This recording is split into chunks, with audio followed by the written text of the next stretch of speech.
தமோகுணம் தமோகுணம் அதிகமாக இருந்தால் அழிவுகள் அதிகமாக நடக்கிறது. சத்துவகுணம் இருந்தால் அங்கு அமைதி ஆனந்தம் இருக்கிறது. ரஜோகுணம் இருந்தால் அங்கு படைப்பு இருக்கிறது. இவ்வாறு உலகத்தில் பல்வேறு நல்ல தீய நிகழ்வுகள் நடந்து கொண்டே இருக்கின்றன. ஸோ கிரகங்களின் தாக்கம், கிரகங்களின் சுபகிரகங்களின் சேர்க்கை, சுபகிரகங்களின் பார்வை, சுபகிரகங்கள் பலமாக இருக்க வேண்டும்.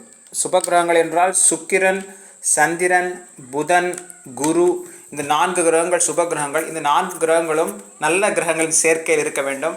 நல்ல கிரகங்களின், அதாவது சுபகிரகங்களின் சேர்க்கையில் இருக்க வேண்டும். சுபகிரகங்கள் சுபகிரகங்களின் பார்வையில் இருக்க வேண்டும். இவ்வாறு இருந்தால் அனைத்து சுபமாக நடக்கும்.